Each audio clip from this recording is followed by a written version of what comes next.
السلام عليكم ورحمة الله وبركاته.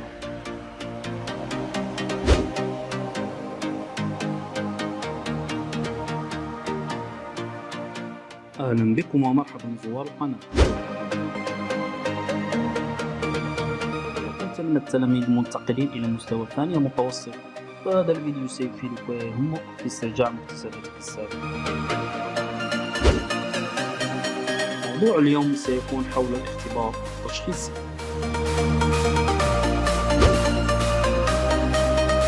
أكيد يوجد الكثير منكم يتساءل عن ماهية الاختبار التشخيصي.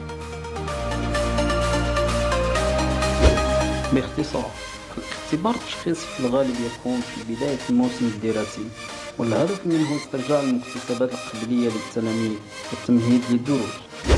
تبقى معنا إلى نهاية الفيديو لكي تستفيد. نبدأ مع التمرين الأول. السؤال الأول: إليك الكائنات الحية التالية: الأرنب، العشب، والثعلب. رتب هذه الكائنات الحية حسب سلوكها الغذائي كما يلي: من اليمين إلى اليسار، من الكائن المأكول نحو الكائن الآكل. من الذي يأتي في المرتبة الأولى أو في الحلقة الأولى؟ دائما يكون هناك كائن نباتي، والكائن النباتي هنا هو العشب. إذن العشب يأكله من؟ يأكله الأرنب، والأرنب يأكله الثعلب، والترتيب يكون بهذا الشكل. ننتقل إلى السؤال الثاني: تختلف الكائنات الحية الحيوانية حسب نظامها الغذائي، حيث نميز آكلات العشب، آكلات اللحوم، آكلات كل شيء. حدد النظام الغذائي لكل من الأرنب والثعلب. إذا المطلوب منا تحديد النظام الغذائي للثعلب وتحديد النظام الغذائي للأرنب، مع ذكر مثال لصنف آكلات كل شيء. يعتبر الثعلب من الحيوانات المفترسة، إذا نصنفه إلى آكلات اللحوم. الأرنب يعتبر من الحيوانات الآكلات النبات، إذا نصنفه إلى آكلات العشب. أما بخصوص آكلات كل شيء، لدينا مثال عن حيوان القرد، آكلات كل شيء. فالقرد يشبه إلى حد قريب الإنسان، فهو يأكل النبات ويأكل الحشرات والخضروات إلى آخره.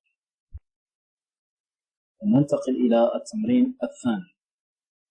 ضع الكلمات التالية في مكانها المناسب. لدينا المحلول المعدني، مواد عضوية، التركيب الضوئي والضوء. يقوم النبات الأخضر المعرض لماذا؟ لوظيفة هامة هي حيث يركب خلالها مثل النشاء، وذلك باستعمال وغاز ثاني أكسيد الكربون. إذا نجيب: يقوم النبات الأخضر المعرض للإضاءة، سواء كانت إضاءة طبيعية أو كانت إضاءة اصطناعية، بوظيفة حيوية أو وظيفة هامة تدعى بالتركيب الضوئي، حيث يركب خلالها ماذا؟ يركب مواد عضوية، والمواد العضوية مثل النشاء، كذلك البروتينات، الدسم، السكريات، الفيتامينات إلى آخره، وذلك باستعمال المحلول المعدني. والمحلول المعدني رأيناه في السنة الأولى. المحلول المعدني هو ماء زائد أملاح معدنية وغاز ثاني أكسيد الكربون. إذا لدينا هنا رسم توضيحي يوضح فيه عملية التركيب الضوئي.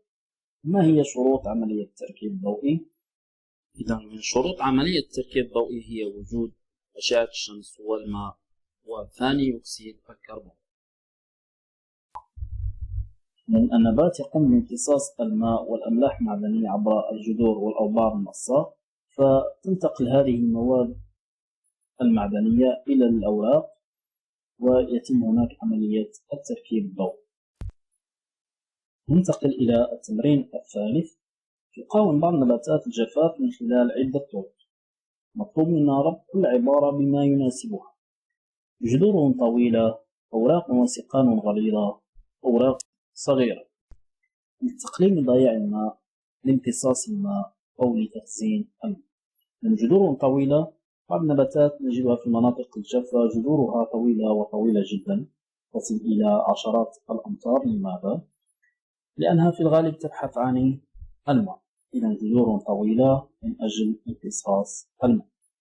أوراق وسقان غليظة مثل نبات الصبار، نجد أنه له سقان غليظة مليئة بالسائل. لو نقوم بتقطيعها نجد أنها مليئة بسائل مزج. أوراق وسقان غليظة من أجل تخزين الماء. إذا هذا النبات يخزن الماء في هذه السقان والأوراق. أوراق صغيرة تقليل من ضياع الماء. إذا النبات يقوم بعملية تدعى بالنتح، والنتح هو خروج الماء عبر الثغور الورقية. إذا عندما تكون الأوراق كبيرة يكون هناك ضياع كبير للماء، يكون هناك عملية نتح بكثرة. بما أن هذه النباتات موجودة في المناطق الجافة فنجد أوراقها صغيرة، وهذا من أجل التقليل من ضياع الماء. إذا ننتقل إلى التمرين الرابع والأخير. لكل حيوان نمط تنقل معين. أربط بين كل حيوان ونمط تنقله. إذا لدينا الحمامة، الأفعى، السمك، الأرنب، الفهد. المطلوب منا ربط هذه الكائنات الحية مع النمط المناسب لها. الحمامة في الغالب نجدها تطير. الأفعى تسحب. السمكة تسبح. إذا السمكة مع السباحة. الأرنب في الغالب نجده ينتقل عبر نمط القفز. الفهد هو حيوان سريع فهو ينتقل عبر الركض. نلتقي في فيديو قادم إن شاء الله. دمتم في رعاية الله وحفظه. سلام.